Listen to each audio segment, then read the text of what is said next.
Pisces, kumusta po kayo? Ito po ang inyong mga special at mga divine messages mula po sa inyong mga spirit teams, spirit guides, guardian angels, mga ancestors, or mula po sa higher power, mula po sa creator or divine universe. Ito. Or sa ilan, maaring mula po sa mga mahal po ninyo sa buhay na nasa heavenly places na po. Pisces, Holy Angels, Holy Spirits, Divine Highest, White Light. Ano po mga mensaheng dapat malaman o marinig? Okay, so meron po kayo dito 6 of Cups. Dito pa lang sa 6 ay pinapakita na talaga sa inyo na magkakaroon ng harmony. Yan po, or balance. Yung inyo pong buhay. May healing din po. Yan po. At pleasure, lalo na sa mga sobrang nahirapan po nitong mga nakaraang buwan or nakaraang taon. Yan po, may pleasure. At least makapag-relax ka, makapagpahinga ka sa lahat ng mga stress na talagang, grabe. So, wow, meron kayo ditong 4 of Cups. 4 of Cups, wow. Napakaganda nito, no? Kasi nandito yung pong malalim na connection po ninyo sa spirit realm, yung inyo pong stability,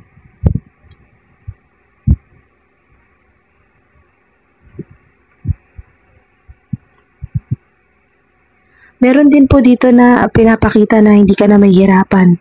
Hindi ka na mahihirapan kasi nagtiwala ka sa divine universe, sa mga spirit guides mo, sa mga ancestors mo. Yung pong lahat ng ginagawa mo ay hindi na base lang sa mga plano mo sa buhay, sa career, sa relationships. Talagang kinukonsulta mo ito muna sa mga ancestors mo, sa mga spirit team mo, spirit guides, sa mga angelic beings. Humingi ka ng signs, humingi ka ng confirmation o advice. Yan po.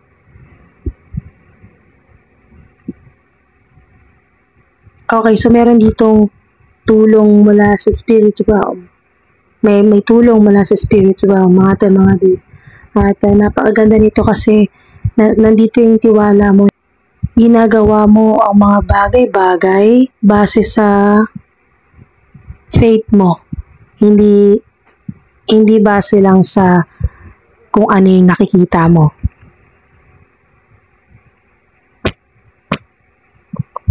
Wow. So, maganda to. Meron kayong balance, may stability kayo. Emperor. Meron dito ang spirit kayo po ay spirit warrior. Victory po ito. Okay? Victory, stability. Meron kang binubuong empire dito sa planet Earth. Empire. At ikaw ang mamumuno. So, meron kayong leadership. Meron kayong leadership or parang big boss vibe. Ganun po. Lady boss, big boss. Ganun po. Leadership role or may malaki po kayong mission dito po sa planet Earth.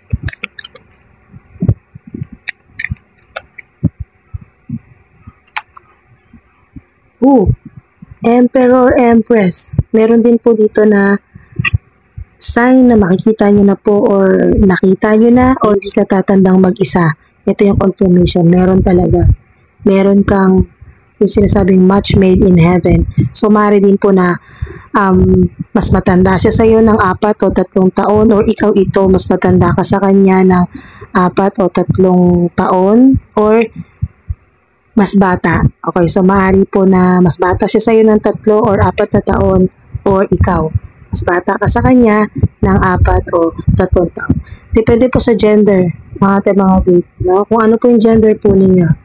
Basta ito po, nandito na yung match made in heaven, Emperor at Empress.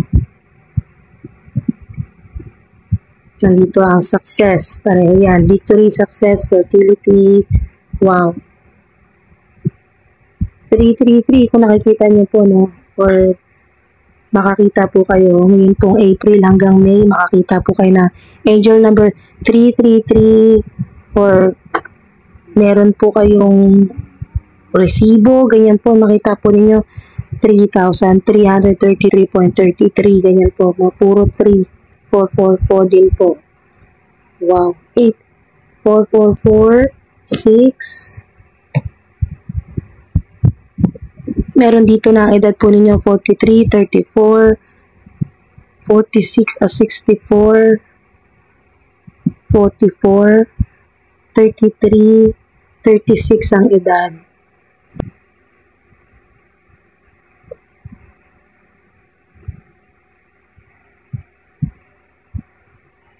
Maaari po sa ilan na may babalikan po kayo. Maaaring pumasyal po kayo sa dati po ninyong school. Sinasabi ito alma mater, or kung saan po kayo graduate. Yan po. Yung elementary, high school, ganyan po. Or college, sa mga nakagraduate po ng college.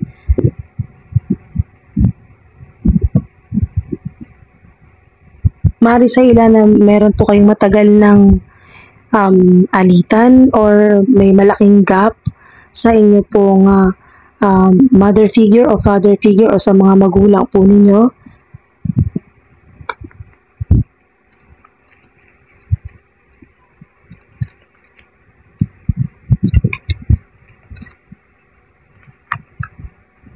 Attracting, not chasing. Napakaganda. At meron din ditong boat or bridge. Yan po, bridge, tulay, simbahan, lumang building or lumang simbahan. Yan po. Meron sa inyo na magta-travel by water. Yan po, magta-travel po kayo sa tubig, bangka. Napakaganda sa nito na hindi ka na maghahabol ng mga opportunities dahil ikaw na ang hahabulin or hahanapin ng mga opportunities. Yan po. Or kung ano man po yung kailangan po ninyo or kung sino man po yung minamanifest po ninyo sa buhay po ninyo.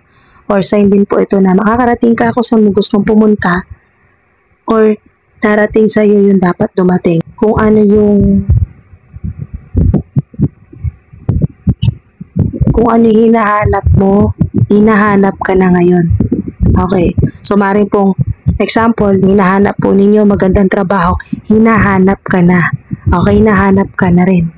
Pareho kayo nagkahanapan or hinahabol ka. Okay, so maaaring meron dito na maaaring nag-apply ka na noon at hindi ka natanggap. Okay, so ngayon, ito na po yun. Hinahanap ka na ng napakagandang trabaho, ng napakagandang at napakalaking opportunity or ng napakagandang kumpanya. Yan po. Na yun po yung pinapangarap po ninyo. Yan po mga napakaganda niyan. Yung sinasabi na what I'm chasing is chasing me.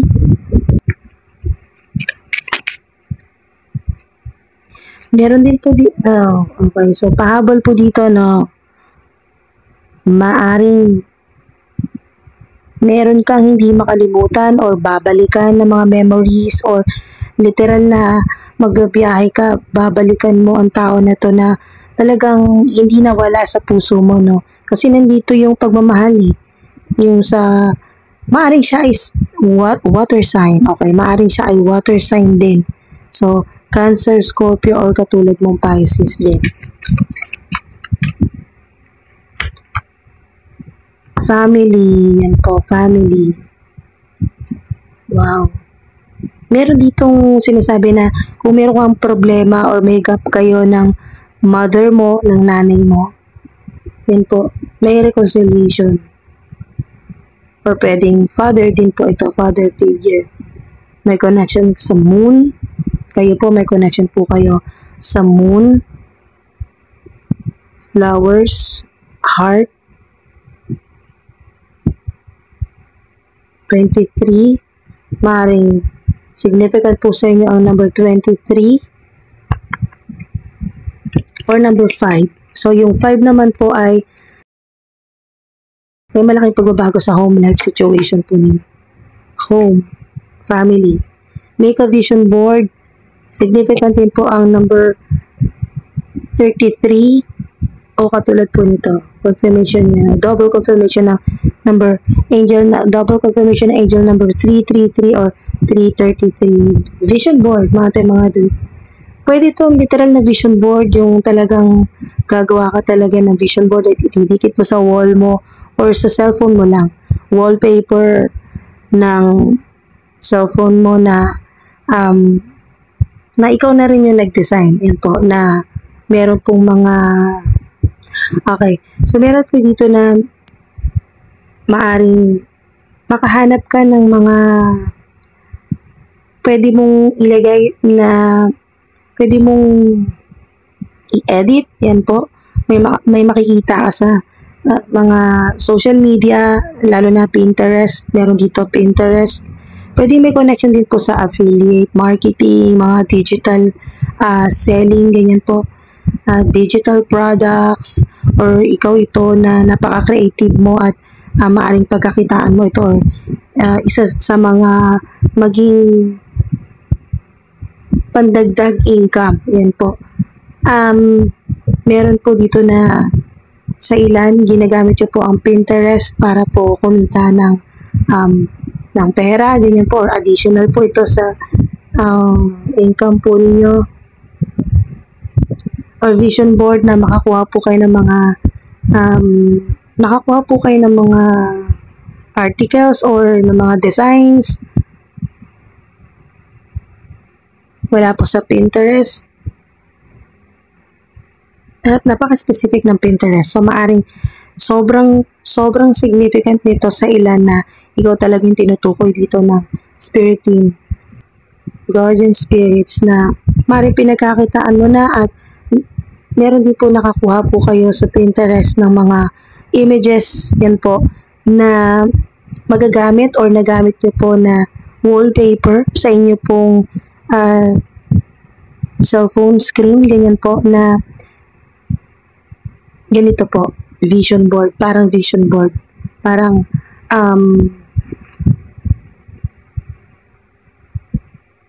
virtual, parang gano'n na virtual vision board, hindi yung magugupit-gupit ka pa, maghanap ka pa ng mga pictures, ididikit mo sa wall, yan po.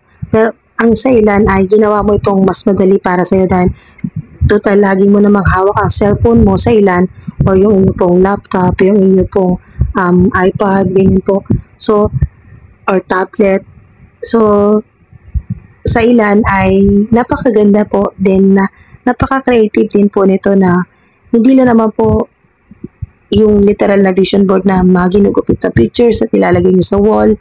Pwede rin po ito yung katulad po ng sa ilan na sa cellphone po.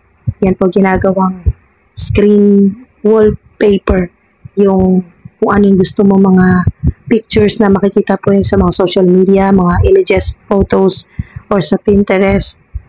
Yan po, may mga images dyan na, or sa mga gumagamit po ng Pinterest, Canva, sa mga pamilyar po sa Canva, yung mga gumagamit po ng Canva na nakakatulong po sa inyo po mga digital products or affiliate, mga ganyan po, na may mga gumagawa po ng mga ebook, or meron ditong pinagkakitaan po ninyo mga designs po ninyo na nagagamit nyo po yung Canva. Yan po, Canva sa editing ng mga designs, at Pinterest din po. Mga images na pwedeng magamit po ninyo na ilalagay po ninyo sa cellphone po ninyo, parang vision board na rin po. Nandun yung mga pictures na gusto mong maging billionaire, ito yung minamanifest mong mansyon, ganyan po, ganito kakapal yung pera na binivisualize mo na darating sa'yo or papasok sa bank account mo. So, depende po sa inyo kung ano po yung gusto po ninyo i-manifest. Kung mas specific, mas maganda, mas powerful ang manifestation. Alright, so, sa mga naniniwala lang po kay Jesus, yan po, kay Jesus Christ, ito po yung mensahe niya para sa inyo.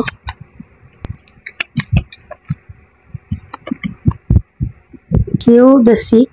Ate mga dude, ito po yung mensahe sa inyo. Luke 10:9. heal the sick that are therein, and say unto them, the kingdom of God is come nigh unto you. Yan po. So, confirmation din po ito na mga duda, karamihan po sa inyo talagang shaman, healer, yan po, healer, spiritual healer, or nasa medicine, ganyan po. Nagtatrabaho po sa ospital. Meron din pong specific din po ang name na Luke at angel number 10, 9 or 109, angel number 109. Kung meron po kayong questions, pwede niyo pong i-pause po muna tong video na to para makaisip po kayo ng 3 questions. At sa mga ready na po ay ito na po yung mga kasagutan po sa inyo 3. Okay mga dude, simulan po natin. Okay, so ito po yung unang sagot sa inyo. Okay, definitely, napakaganda. Ano man po ito, at least magkakaroon ka ng clarity. Or magkaroon, at least baka makatulong, magkaroon ka ng clarity dahil dito, definitely. Okay, so pangalawa po, ito po yung sagot po sa inyo. You don't really care. You don't really care. Okay, you don't really care. Yan po, sa pangalawa. Okay, so pangatlo, bago natin isara po itong portal, the answer may come to you in another language. The answer may come to you in another language. Okay? Mga dude. The answer may come to you in another language. Wow. Yan po. Maraming salamat po mga dude. Sana may nakuha po kayo dito. Thank you po sa oras at sa divine energy po ninyo. Sa mga gusto pong ipagpatuloy po ito or gusto nyo po ng part 2, comment lang po kayo. Part 2 para po sa mga additional po na divine messages tungkol po dito. Nandito na po ang success po ninyo. Doble po yung success, victory. Mga dude. Hindi madali pinagdaanan po ninyo, mga spirit warrior po kayo. So, marami ka ng laban na napanalunan. Laban sa spirit realm, laban dito sa planet Earth, or dito po sa physical reality. So, talagang, wow, pang royalty. Kasi mga king, royalty to, mga dude. Royalty, king at queen, emperor, empress. So, meron dito na pahabol na kayo po ay tama lang din. And confirmation itong attracting na chasing. Hindi ka na naghahabol o naghihintay ka. Patiently naghihintay ka ng talagang para sa iyo, nagaling talaga na blessing mula sa divine universe. Ayan po. Naghihintay ka. Hindi ka na natataranta, hindi ka nagpapanik. Ayun, yung sinasabi dito na walk by faith, not by sight. Naniniwala ka sa ganun. So, attracting, not chasing. Wow. Yan sa mga, lalo na marami pong nangyari sa inyo na natalo talaga kayo ng sobra. Maring nawalan ka ng malaking pera, nawalan ka ng trabaho, maraming mga tao or family members na nawala sa buhay mo, ganyan po. Or umiwas sa'yo, lumayo sa'yo, nag-isolate ka ng matagal na panahon. Ayan po mga dude. So, comment part 2 sa mga gusto pa pong ituloy ito. Lalo na po may kinalaman sa abundance, success, victory, prosperity, at sa stability po ninyo kasi mga nasa trono na po yan, royalty po. So kayo po yan, yung energy or yung frequency po ninyo mataas. Okay? So maraming salamat po mga dude. Sana may nasagot po sa katanungan po ninyo, sa inyo pong kung ano man po yung gumugulo sa isip po ninyo. Sana may nakuha po kayo dito na magbigay ng clarity po sa inyo. Somehow ay makatulong kahit pa paano mga dude ay yan po naging gabay po ninyo or inspirasyon para magpatuloy. Yan po mga mga dude, maraming salamat po sa patuloy po rin suporta sa mga nagko-comment. Hindi ko man kayo ma-replyan isa-isa. Sobrang grateful, sobrang na-appreciate ko po yung nilalaan po ninyong divine energy at oras sa pagko-comment, pag-share, pagla-like, subscribe. Kahit hindi ka mag-subscribe mga dude, lahat ng blessing na to para sa iyo to, lalo na kung napanood mo to. Kahit hindi mo na tinapos tong video na to at kahit hindi mo na rin narinig tong sinasabi ko, kahit hindi mo tinapos, basta napanood mo to or nakita mo ito or kahit thumbnail lang, mga dude, nadaanan mo, nakita mo yung thumbnail nito ng video na to, yan po, nasa iyo na. Okay? Nakuha mo na, makakarating sa'yo, darating sa'yo, or makakarating ka. Yan po yung mga mensahe sa inyo, mga dude. Kung ano man po itong minamanifest po ninyo. Yan po, mga dude, maraming salamat po. Hanggang sa susunod po, ingat po kayo.